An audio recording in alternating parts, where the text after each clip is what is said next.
ಶಿರಸಿ ತಾಲೂಕಿನ ಅಂಡಗಿ ಗ್ರಾಮ ಪಂಚಾಯತ್ನಲ್ಲಿ ರಾಜೀನಾಮೆಯಿಂದ ತೆರವಾದ ಅಧ್ಯಕ್ಷ ಸ್ಥಾನಕ್ಕೆ ಬುಧವಾರದಂದು ಚುನಾವಣೆ ನಡೆಸಲಾಯಿತು. ಇನ್ನು ಈ ಒಂದು ಚುನಾವಣೆಯಲ್ಲಿ 9 ಜನ ಸದಸ್ಯ ಬಲದ ಸಮಿತಿಯ ಮಂಜುನಾಥ್ ಬಾಳಪ್ಪ ನಾಯ್ಕ ಅವರನ್ನು ಅವಿರೋಧವಾಗಿ ಆಯ್ಕೆ ಮಾಡಲಾಯಿತು. ಈ ವೇಳೆ ಶಿರಸಿ ತಹಶೀಲ್ದಾರ್ ಚುನಾವಣಾಧಿಕಾರಿಯಾಗಿ ಕಾರ್ಯನಿರ್ವಹಿಸಿದ್ದು, ಪಿಡಿಒ ಮತ್ತು ಇತರ ಸಿಬ್ಬಂದಿಗಳು ಈ ವೇಳೆ ಸಹಕರಿಸಿದರು. ಅಲ್ಲದೆ ಪೊಲೀಸ್ ಸಿಬ್ಬಂದಿಗಳು ಭದ್ರತೆ ಒದಗಿಸಿದರು.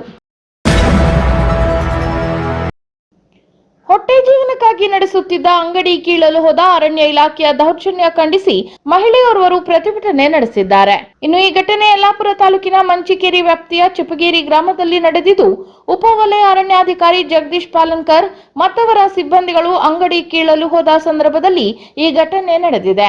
ಇನ್ನು ನನ್ನ ಜೀವ ಹೋದರೂ ಅಂಗಡಿ ತೆಗೆಯುವುದಿಲ್ಲವೆಂದು ಅಂಬೇಡ್ಕರ್ ಅವರ ಮೇಲೆ ಪ್ರಮಾಣ ಮಾಡಿ ಮಹಿಳೆಯು ಪ್ರತಿಭಟನೆಯನ್ನು ಮುಂದುವರೆಸಿದ್ದಾಳೆ.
ನೀವೇ ಹೇಳಿದ್ರಿ ಬರ್ತೀನಂತ ಅವ್ರೆ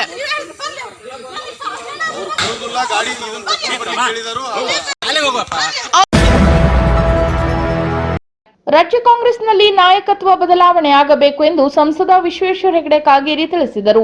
ಯಲ್ಲಾಪುರದಲ್ಲಿ ಕಾರ್ಯಕರ್ತರಿಗೆ ಕೃತಜ್ಞತೆ ಸಲ್ಲಿಸುವ ಸಭೆಯಲ್ಲಿ ಮಾತನಾಡಿದ ಅವರು, ಮುಖ್ಯಮಂತ್ರಿ ಸಿದ್ದರಾಮಯ್ಯ ಹಾಗೂ ಉಪಮುಖ್ಯಮಂತ್ರಿ ಡಿಕೆ ಶಿವಕುಮಾರ್ ಅವರ ದುರಾಡಳಿತದಿಂದ ರಾಜ್ಯದ ನೆಮ್ಮದಿ ಹಾಳಾಗಿದೆ.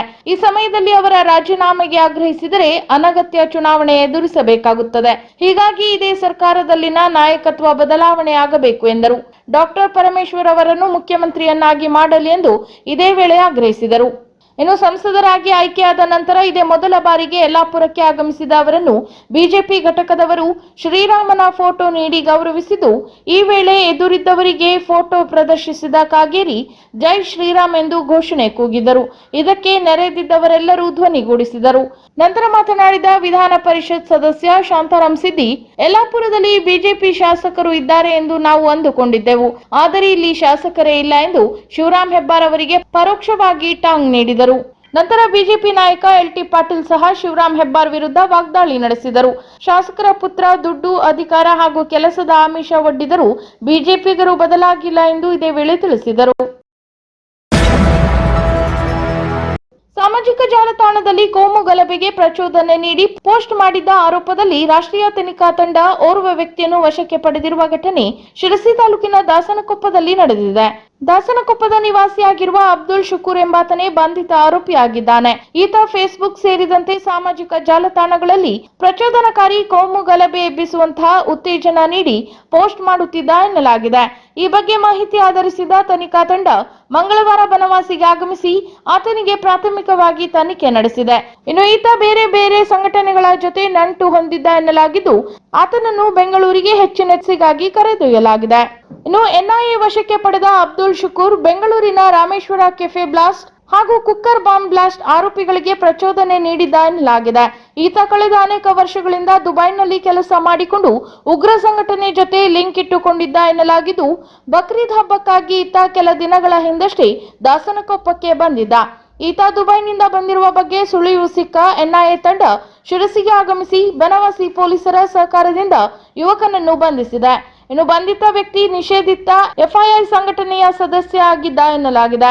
ಬೆಂಗಳೂರಿನಲ್ಲಿ ನಡೆದ ರಾಮೇಶ್ವರಂ ಕೆಫೆ ಬ್ಲಾಸ್ಟ್, ಮಂಗಳೂರಿನಲ್ಲಿ ನಡೆದ ಕುಕ್ಕರ್ ಬಾಂಬ್ ಸ್ಫೋಟ, Rameshwaram cafe blast, cooker bomb blast ಆರೋಪಿಗಳಿಗೆ ಪ್ರಚೋದನೆ, ಶಿವಮೊಗ್ಗದಲ್ಲಿ ಮಸೀದಿ ಹಾಗೂ ಇತರೆ ಪ್ರದೇಶಗಳಲ್ಲಿ ಬಾಂಬ್ ಬ್ಲಾಸ್ಟ್ ಆರೋಪಿಗಳಿಗೆ ಪ್ರಚೋದನೆ ನೀಡಿರುವ ಆರೋಪ ಕೂಡ ಈತನ ಮೇಲಿದೆ. ಆನ್ಲೈನ್ ಮೂಲಕ ಭಯೋತ್ಪಾದಕ ಸಂಘಟನೆ ಜೊತೆ ಸಂಪರ್ಕ ಹಾಗೂ ಪಾಸ್ಪೋರ್ಟ್ ನಕಲಿ ದಾಖಲೆ ನೀಡಿದ ಆರೋಪದಡಿ ಆರೋಪಿಯನ್ನು ಬಂಧಿಸಲಾಗಿದೆ. ರಾಜ್ಯ ಸರ್ಕಾರ ಪೆಟ್ರೋಲ್ ದರ ಹೆಚ್ಚಿಸುತ್ತಿದ್ದಂತೆ ಇಲ್ಲಿನ ಜನರು ಗೋವಾ ರಾಜ್ಯದ ಪೆಟ್ರೋಲ್ ಬಂಕ್ಗೆ ಮುಗಿ ಬೀಳುವಂತಾಗಿದೆ. ಗೋವಾ ಗಡಿ ಪೋಳೆಂನಲ್ಲಿ ಕರ್ನಾಟಕ ನೋಂದಣಿಯ ವಾಹನಗಳು ಪೆಟ್ರೋಲ್ ತುಂಬಿಸಿಕೊಳ್ಳಲು ಸರದಿ ಸಾಲಿನಲ್ಲಿ ನಿಲ್ಲುತ್ತಿವೆ. ಹೌದು, ರಾಜ್ಯದಲ್ಲಿ ಪೆಟ್ರೋಲ್ ಹಾಗೂ ಡೀಸೆಲ್ ದರ ಹೆಚ್ಚಳವಾಗಿದೆ. ಆದರೆ ಗೋವಾ ರಾಜ್ಯದಲ್ಲಿ ಕರ್ನಾಟಕಕ್ಕಿಂತ 9 ರೂಪಾಯಿ ದರ ಕಡಿಮೆಯಾಗಿದ್ದರಿಂದ ಕಾರವಾರ ಮತ್ತು ವಿವಿಧ ಕಡೆಗಳಿಂದ ಹೆಚ್ಚಿನ ವಾಹನ ಸವಾರರು ಗೋವಾ ರಾಜ್ಯಕ್ಕೆ ಪೆಟ್ರೋಲ್ ತುಂಬಿಸಿಕೊಳ್ಳಲು ತೆರಳುತ್ತಿದ್ದಾರೆ. ಇದರಿಂದಾಗಿ ಕಾರವಾರದ ವಿವಿಧ ಪೆಟ್ರೋಲ್ ಬಂಕ್ಗಳು ಗ್ರಾಹಕರಿಲ್ಲದೆ ಖಾಲಿಯಾಗಿದೆ. ಬುಧವಾರದಂದು ದೀನದಯಾಳ್ ಭವನದಲ್ಲಿ ನಗರ ಮಂಡಳ ಬಿಜೆಪಿ ಆಯೋಜಿಸಿದ್ದ ದಿವಂಗತ ಎಂಬಿ ಭಾನುಪ್ರಕಾಶ್ ಅವರ ಶ್ರದ್ಧಾಂಜಲಿ ಕಾರ್ಯಕ್ರಮದಲ್ಲಿ ಲೋಕಸಭಾ ಸದಸ್ಯರಾದ ವಿಶ್ವೇಶ್ವರ ಹೆಗಡೆ ಕಾಗೇರಿ ಭಾಗವಹಿಸಿ ಶ್ರದ್ಧಾಂಜಲಿ ಅರ್ಪಿಸಿದರು. ಕಾರ್ಯಕರ್ತರು ನಮ್ಮ ಒಂದು ರಾಷ್ಟ್ರೀಯ ವಿಚಾರದಲ್ಲಿ, ನಮ್ಮ ಹಿಂದುತ್ವದ ವಿಚಾರದಲ್ಲಿ ತಮ್ಮನ್ನು ತಾವು ತೊಡಗಿಸಿಕೊಳ್ಳುವಂತಹ ಒಂದು ಪ್ರೇರಣೆಯನ್ನ ಅವರ ವ್ಯಕ್ತಿತ್ವ ನಮ್ಮೆಲ್ಲರಿಗೆ ನೀಡಿದೆ. ಹಾಗಾಗಿ ಅವರನ್ನ ನಾನು ನಮ್ಮ ಸಂಘಟನೆಗೆ, ನಮ್ಮ ವಿಚಾರಕ್ಕೆ, ಸಮಾಜಮುಖಿಯಾಗಿ ಅವರು ಮಾಡ್ತಾ ಇದ್ದಂಥ ಕೆಲಸಕ್ಕೆ ಅವರು ಕೊಟ್ಟಿರುವಂಥ ಕೊಡುಗೆಯನ್ನ ನಾವೆಲ್ಲರೂ ಸ್ಮರಿಸಿಕೊಳ್ಳೋಣ. ಮತ್ತು ಈ ಸಂದರ್ಭದಲ್ಲಿ ಅವರು ಯಾವ ಉದ್ದೇಶಕ್ಕಾಗಿ ತಮ್ಮನ್ನು ತಾವು ಸಮರ್ಪಿಸಿಕೊಂಡು ಕೆಲಸ ಮಾಡಿದರೋ ಅದೇ ಉದ್ದೇಶಕ್ಕಾಗಿ ನಾವು ನಮ್ಮನ್ನು ತೊಡಗಿಸ್ಕೊಂಡು ಕೆಲಸ ಮಾಡ್ತಾ ಇದ್ದೇವೆ. ಹಾಗಾಗಿ ನಾವು ಮಾಡುವಂಥ ಕೆಲಸದಲ್ಲಿ ಇನ್ನಷ್ಟು ಹೆಚ್ಚು ನಂಬಿಕೆ, ಇನ್ನಷ್ಟು ಹೆಚ್ಚು ಅದರೊಳಗೆ ತೊಡಗಿಸಿಕೊಳ್ಳುವಂತಹ, ಸಮಯವನ್ನು ನೀಡುವಂತಹ ಮತ್ತು ಇನ್ನಷ್ಟು ಹೊಸಬರನ್ನ ಜೋಡಿಸುವಂತಹ ಪ್ರಯತ್ನ ನಮ್ಮೆಲ್ಲರಿಂದಲೂ ಆಗಬೇಕು. ಈ ವೇಳೆ ಜಿಲ್ಲಾಧ್ಯಕ್ಷ ಎನ್ಎಸ್ ಹೆಗಡೆ, ಪ್ರಧಾನ ಕಾರ್ಯದರ್ಶಿ ಗುರುಪ್ರಸಾದ್ ಹೆಗಡೆ, ನಗರ ಮಂಡಳ ಅಧ್ಯಕ್ಷ ಆನಂದ್ ಸಾಲೆ, ಜಿಲ್ಲಾ ಖಜಾಂಚಿ ರಮಾಕಾಂತ್ ಭಟ್, ಜಿಲ್ಲಾ ಎಸ್ಟಿ ಮೋರ್ಚಾ ಅಧ್ಯಕ್ಷ ಶ್ರೀಕಾಂತ್ ಬಳ್ಳಾರಿ, ಮಾಲ್ತೇಶ್ ಹಾದಿಮನೆ, ಶರ್ಮಿಳಾ ಮಾದನ್ಗಿರಿ, ನಾಗರಾಜ್ ನಾಯ್ಕ್ ಸೇರಿದಂತೆ ಮುಂತಾದವರು ಉಪಸ್ಥಿತರಿದ್ದರು. ಹಿರಿಯರು ಎಲ್ಲ ಕಂಡಂತ ಕನಸುಗಳು ನನಸಾಗಬೇಕು ಅಂದ್ರೆ ಅದು ದೀಪ ಆರದ, ದೀಪಕ್ಕೆ ಎಣ್ಣೆಯನ್ನ ಹಾಕುವಂತಹ ಯುವ ಸಮುದಾಯ ನಿರಂತರವಾಗಿ ನಾವು ಅದಕ್ಕೆ ಜೋಡಿಸಬೇಕು, ಅದಕ್ಕೆ ಬರಬೇಕು. ನಾವು ಇದೇ ವಿಚಾರದಲ್ಲಿ ಕೆಲಸ ಮಾಡ್ತಿರುವಂತಹ ಒಬ್ಬರಾಗಿ ನಾವು ಭಾನುಪ್ರಕಾಶ್ ಅವರು ಮಾಡಿರೋ ಕೆಲಸದ ಅನುಭವ ನಮ್ಮೆಲ್ಲರಿಗೆ ಇರೋದ್ರಿಂದಾಗಿ ಅವರ ವ್ಯಕ್ತಿತ್ವದಿಂದ ಪ್ರೇರಣೆಯನ್ನು ಪಡೆದು ಇನ್ನಷ್ಟು ಹೆಚ್ಚು ಒಳ್ಳೆಯ ಕೆಲಸವನ್ನ ಮಾಡೋದಕ್ಕೆ ನಾವು ಇಂಥ ಸಂದರ್ಭದಲ್ಲಿ ಶಿರಸಿಯ ಗಣೇಶ ನೇತ್ರಾಲಯದ ನಯನ ಸಭಾಂಗಣದಲ್ಲಿ ಶಿರಸಿಯ ಭಾರತೀಯ ವೈದ್ಯಕೀಯ ಸಂಘ ಮತ್ತು ನಯನ ಫೌಂಡೇಶನ್ಗಳ ಮಹತ್ವಾಕಾಂಕ್ಷಿ ಯೋಜನೆಯಾದ ಅವಧಿ ಪೂರ್ವ ನವಜಾತ ಶಿಶುಗಳಲ್ಲಿ ಕಂಡುಬರುವ ಅಕ್ಷಿಪಟಲದ ತೊಂದರೆಯಿಂದ ಉಂಟಾಗುವ ಅಂಧತ್ವವನ್ನು ಪ್ರಥಮ ಹಂತದಲ್ಲಿಯೇ ತಪಾಸಣೆ ಮಾಡಿ ಚಿಕಿತ್ಸೆ ನೀಡುವ ಕಾರ್ಯಕ್ರಮದ ಉದ್ಘಾಟನಾ ಸಮಾರಂಭ ಜರುಗಿತು. ಕಾರ್ಯಕ್ರಮದ ಉದ್ಘಾಟನೆಯನ್ನು ಟಿಎಸ್ಎಸ್ ಉಪಾಧ್ಯಕ್ಷ ಎಂಎನ್ ಭಟ್ ನೆರವೇರಿಸಿದರು. ನಂತರ ಗಣೇಶ ನೇತ್ರಾಲಯದ ಮುಖ್ಯಸ್ಥ ಡಾಕ್ಟರ್ ಶಿವರಾಮ್ ಕೆವಿ ಅತಿಥಿಗಳನ್ನು ಸ್ವಾಗತಿಸಿ ಬಂದ ಅತಿಥಿಗಳ ಪರಿಚಯ ಮಾಡಿದರು. ಅಂತೆಯೇ doctor Manjunath BA project birdie ಕುರಿತು ಮಾಹಿತಿ ನೀಡಿದರು. ನಂತರ ಈ ಕಾರ್ಯಕ್ರಮಕ್ಕೆ ಮತ್ತು ಅಗತ್ಯವಿರುವ ಉಪಕರಣಗಳಿಗೆ ಅವಶ್ಯಕ ಸಹಕಾರ ನೀಡಿದ ಟಿಟಿಕೆ ಸಂಸ್ಥೆಯ ಸಹಾಯವನ್ನು ಸ್ಮರಿಸಲಾಯಿತು. ಇನ್ನು ಕಾರ್ಯಕ್ರಮದಲ್ಲಿ ಉಪಸ್ಥಿತರಿದ್ದ ಸಂಸ್ಥೆಯ ಪ್ರತಿನಿಧಿ ಶ್ರೀಮತಿ ಮಂಜುಳಾ ಅವರು ಗಣೇಶ ನೇತ್ರಾಲಯದಿಂದ ಜನರಿಗೆ ಕಣ್ಣಿನ ಆರೋಗ್ಯದ ಬಗ್ಗೆ ದೊರಕುವ ಸೇವೆಗಳನ್ನು ಶ್ಲಾಘಿಸಿ ಮುಂದಿನ ದಿನಗಳಲ್ಲಿಯೂ ತಮ್ಮ ಸಂಸ್ಥೆಯಿಂದ ಸಹಕಾರ ನೀಡುವುದಾಗಿ ತಿಳಿಸಿದರು. ಇನ್ನು ನಾರಾಯಣ ನೇತ್ರಾಲಯ ಬೆಂಗಳೂರು ಸಂಸ್ಥೆಯ ತಜ್ಞರಾದ ಡಾಕ್ಟರ್ ಆನಂದ್ ವಿವೇಕ ಅವರನ್ನು ಗಣೇಶ ನೇತ್ರಾಲಯದ ವೈದ್ಯರಾದ ಡಾಕ್ಟರ್ ವಿಶ್ವನಾಥ್ ಅಂಕದ್ ಅವರು ಸಭೆಗೆ ಪರಿಚಯಿಸಿದರು. ಡಾಕ್ಟರ್ ಆನಂದ್ ವಿವೇಕ್ ರವರು ಆರೋಪಿ ಕಾಯಿಲೆಯ ಕುರಿತಾದ ವಿಸ್ತೃತ ಮಾಹಿತಿಯನ್ನು ಪ್ರಾತ್ಯಕ್ಷಿಕೆ ಮೂಲಕ ಇದೇ ವೇಳೆ ತಿಳಿಸಿಕೊಟ್ಟರು. ಇನ್ನು ಕಾರ್ಯಕ್ರಮದಲ್ಲಿ ಶಿರಸಿ ನಗರದ ತಜ್ಞ ವೈದ್ಯರುಗಳು, ವಿವಿಧ ಸಂಸ್ಥೆಗಳ ಪದಾಧಿಕಾರಿಗಳು ಮತ್ತು ಗಣೇಶ ನೇತ್ರಾಲಯದ ಎಲ್ಲಾ ಸಿಬ್ಬಂದಿಗಳು ಉಪಸ್ಥಿತರಿದ್ದರು.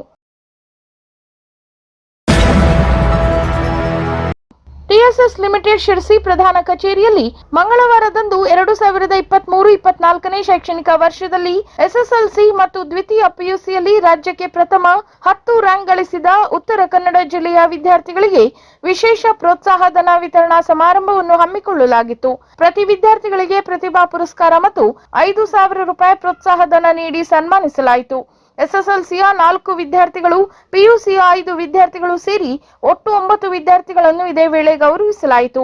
ಇನ್ನು ಕಾರ್ಯಕ್ರಮದ ಅಧ್ಯಕ್ಷತೆ ವಹಿಸಿದ್ದ ಸಂಘದ ಅಧ್ಯಕ್ಷ ಗೋಪಾಲಕೃಷ್ಣ ವೈದ್ಯ ಮಾತನಾಡಿ, ಜೂನ್ 4ರಂದು 35 ವಿದ್ಯಾರ್ಥಿಗಳಿಗೆ ಪ್ರೋತ್ಸಾಹಧನ ವಿತರಿಸಿದ್ದನ್ನು ಸ್ಮರಿಸುತ್ತಾ ವಿದ್ಯಾರ್ಥಿಗಳು ಉತ್ತಮ ಬದುಕು ರೂಪಿಸಿಕೊಳ್ಳುವಂತೆ ಹಾರೈಸಿದರು. ಅಲ್ಲದೆ ವಿದ್ಯಾರ್ಥಿಗಳ ಸಾಧನೆಯನ್ನು ಗುರುತಿಸಿ ಸಂಘದ ವತಿಯಿಂದ ಸನ್ಮಾನಿಸಲು ಹರ್ಷವೆನಿಸುತ್ತದೆ ಎಂದು ತಿಳಿಸಿದರು. ಇನ್ನು ವಿದ್ಯಾರ್ಥಿಗಳ ಪಾಲಕರ ಪರವಾಗಿ ಅರುಣ್ ಕುಮಾರ್ ಜೋಶಿ ಮಾತನಾಡಿ, ಸಂಘವು ವಿದ್ಯಾರ್ಥಿಗಳನ್ನು ಗೌರವಿಸಿ ಪ್ರೋತ್ಸಾಹಧನ ನೀಡುವ ಕಾರ್ಯವನ್ನು ಅಭಿನಂದಿಸಿ ವಿದ್ಯಾರ್ಥಿಗಳ ಮೇಲೆ ರ್ಯಾಂಕ್ ಅಥವಾ ಹೆಚ್ಚಿನ ಅಂಕ ಗಳಿಸುವಂತೆ ಒತ್ತಡ ಹೇರುವ ಬದಲು ಅವರಿಗೆ ಆಸಕ್ತಿ ಇರುವ ವಿಷಯದಲ್ಲಿ ಪಾಲಕರು ಸ್ಪಂದಿಸುವುದು ಉತ್ತಮ ಎಂದು ತಿಳಿಸಿದರು. ಇನ್ನು ಕಾರ್ಯಕ್ರಮದಲ್ಲಿ ಟಿಎಸ್ಎಸ್ನ ನಿರ್ದೇಶಕ ನರಸಿಂಹ ಜಿ ಹೆಗಡೆ ಬಾಳೆಗದ್ದೆ, ಪುರುಷೋತ್ತಮ್ ಹೆಗಡೆ ಕಳಲೆಮಕ್ಕಿ, ಶ್ರೀಮತಿ ನಿರ್ಮಲಾ ರಾಘವ್ ಭಟ್ ಅಗಸಾಲ ಹಾಗೂ ಪ್ರಭಾರಿ ಪ್ರಧಾನ ವ್ಯವಸ್ಥಾಪಕ ಗಿರೀಶ್ ಹೆಗಡೆ ಸಂಕದ ಮನೆ ಉಪಸ್ಥಿತರಿದ್ದರು. ಸಹಾಯಕ ವ್ಯವಸ್ಥಾಪಕ ಗೋಪಾಲ್ ಹೆಗಡೆ ಕಾರ್ಯಕ್ರಮ ನಿರೂಪಿಸಿದರು.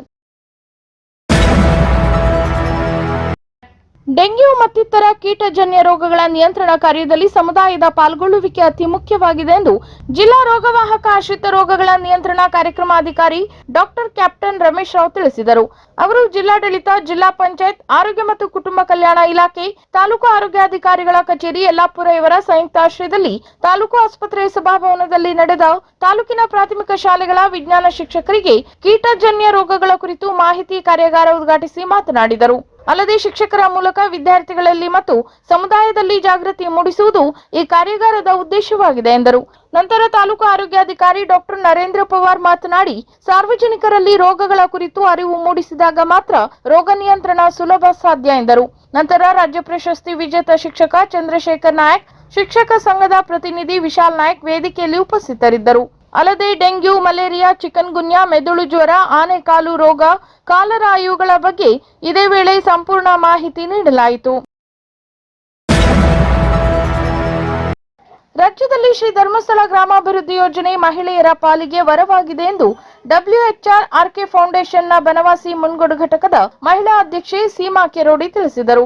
ಅವರು ಸಮೀಪದ ಕೊರ್ಲಕಟ್ಟ ಗ್ರಾಮದ ಸಮುದಾಯ ಭವನದಲ್ಲಿ ಶ್ರೀ ಧರ್ಮಸ್ಥಳ ಗ್ರಾಮಾಭಿವೃದ್ಧಿ ಯೋಜನೆಯ ಮಹಾಸತಿ ಮಹಿಳಾ ಜ್ಞಾನ ವಿಕಾಸ ಕೇಂದ್ರ ಮಂಗಳವಾರ ಹಮ್ಮಿಕೊಂಡ ವಾರ್ಷಿಕೋತ್ಸವ ಕಾರ್ಯಕ್ರಮದಲ್ಲಿ ಮಾತನಾಡಿ, ಮಹಿಳೆಯರನ್ನು ಆರ್ಥಿಕವಾಗಿ ಸ್ವಾವಲಂಬಿಗಳಾಗಿ ಮಾಡಲು ಸಾಲ ಸೌಲಭ್ಯ ನೀಡುವುದರ ಜೊತೆಗೆ ಸಮಾಜದ ಬಗ್ಗೆ ಕಾಳಜಿಯನ್ನು ಹೊಂದಿ ಕೃಷಿ ತರಬೇತಿ, ಪರಿಕರಗಳ ವಿತರಣೆ, ವಿದ್ಯಾರ್ಥಿ ವೇತನ, ಮದ್ಯಪಾನ ವರ್ಜನ ಶಿಬಿರ, ಪರಿಸರ ಕಾಳಜಿ, ಬೀಜ ಬಿತ್ತನೆ, ಬಡವರು ವಾಹನ ಖರೀದಿಸಲು ಸಾಲ ಸೌಲಭ್ಯ, ಅಂಗವಿಕಲರಿಗೆ ತ್ರಿಚಕ್ರ ವಾಹನಗಳ ವಿತರಣೆ ಸೇರಿದಂತೆ 10 ಹಲವು ಜನಪರ ಕಾರ್ಯಗಳನ್ನು ನಿರಂತರವಾಗಿ ನಡೆಸುತ್ತಾ ಗ್ರಾಮೀಣ ಪ್ರದೇಶದ ಜನರಿಗೆ ಗ್ರಾಮಾಭಿವೃದ್ಧಿ ಯೋಜನೆ ಸಂಜೀವಿನಿಯಾಗಿದೆ ಎಂದರು. ನಂತರ ಯೋಜನಾಧಿಕಾರಿ ರಾಘವೇಂದ್ರ ನಾಯ್ಕ್ ಮಾತನಾಡಿ, ಮಹಿಳೆಯರು ತಮ್ಮ ಕುಟುಂಬದಲ್ಲಿ ಸ್ವಂತ ನಿರ್ಧಾರ ತಳೆಯುವ ಶಕ್ತಿ ನೀಡುವ ಉದ್ದೇಶದಿಂದ ಜ್ಞಾನ ವಿಕಾಸ ಕೇಂದ್ರಗಳನ್ನು ಆರಂಭಿಸಲಾಗುತ್ತಿದೆ. ಶ್ರೀ ಕ್ಷೇತ್ರ ಧರ್ಮಸ್ಥಳ ಗ್ರಾಮಾಭಿವೃದ್ಧಿ ಯೋಜನೆ 1982ರಲ್ಲಿ ಆರಂಭವಾಗಿ ದೇವಾಲಯದ ವತಿಯಿಂದ ನಡೆಯುತ್ತಿರುವ ಸಂಸ್ಥೆಯಾಗಿದ್ದು ಇಂದು ರಾಜ್ಯಾದ್ಯಂತ ತನ್ನ ಸಾವಿರಾರು ಶಾಖೆಗಳನ್ನು ಹೊಂದಿದೆ.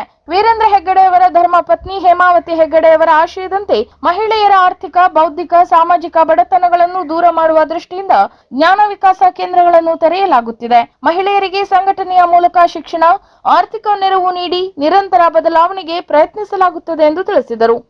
ನಂತರ ಕಾರ್ಯಕ್ರಮ ಉದ್ಘಾಟಿಸಿದ ಬನವಾಸಿ ಪ್ರಾಥಮಿಕ ಆರೋಗ್ಯ ಕೇಂದ್ರದ ವೈದ್ಯಾಧಿಕಾರಿ ಡಾಕ್ಟರ್ ಜಯಶ್ರೀ ಹೆಗಡೆ ಮಾತನಾಡಿ, ಸ್ತ್ರೀ ಶಕ್ತಿ ಸಬಲೀಕರಣದ ಉದ್ದೇಶದಿಂದ ಪ್ರತಿ ಗ್ರಾಮದಲ್ಲಿ ಜ್ಞಾನ ವಿಕಾಸ ಕೇಂದ್ರವನ್ನು ಆರಂಭಿಸಿ ಈ ಕೇಂದ್ರದ ಮೂಲಕ ಮಹಿಳೆಯರಿಗೆ ಆರೋಗ್ಯ, ಸ್ವಚ್ಛತೆ, ಶಿಕ್ಷಣ ಸೇರಿದಂತೆ ಅನೇಕ ವಿಚಾರಗಳ ಬಗ್ಗೆ ಪರಿಣಿತರಿಂದ ಉಪನ್ಯಾಸ ಮತ್ತಿತರ ಚಟುವಟಿಕೆಗಳನ್ನು ನಡೆಸುತ್ತಿರುವ ಕಾರ್ಯ ಶ್ಲಾಘನೀಯ ಎಂದು ತಿಳಿಸಿದರು. ಇನ್ನು ಅಧ್ಯಕ್ಷತೆ ವಹಿಸಿದ್ದ ಜ್ಞಾನ ವಿಕಾಸ ಕೇಂದ್ರದ ಅಧ್ಯಕ್ಷೆ ಗುತ್ಯಮ್ಮ, ಗ್ರಾಮ ಪಂಚಾಯತ್ ಕಾರ್ಯದರ್ಶಿ ಈರಪ್ಪ ಚೆನ್ನಯ್ಯ ಸಾಂದರ್ಭಿಕವಾಗಿ ಮಾತನಾಡಿದರು. ಇನ್ನು ಕಾರ್ಯಕ್ರಮದಲ್ಲಿ ಗ್ರಾಮ ಪಂಚಾಯತ್ ಸದಸ್ಯೆ ಮಂಜುಳಾ ಕಬೇರ್, ಮಂಜುನಾಥ್ ತಳವಾರ್, ಡಬ್ಲ್ಯೂಎಚ್ಆರ್ ಆರ್ಕೆ ಫೌಂಡೇಶನ್ ಬನವಾಸಿ ಮುಂಗೋಡು ಅಧ್ಯಕ್ಷ ಸುಧೀರ್ ನಾಯರ್, ಸಮನ್ವಯ ಅಧಿಕಾರಿ ಮಲ್ಲಿಕಾ, ಅಲೋಕ್ ಕೆರೋಡಿ ಹಾಗೂ ಮಹಿಳಾ ಜ್ಞಾನ ವಿಕಾಸ ಕೇಂದ್ರದ ಸರ್ವ ಸದಸ್ಯರು ಉಪಸ್ಥಿತರಿದ್ದರು.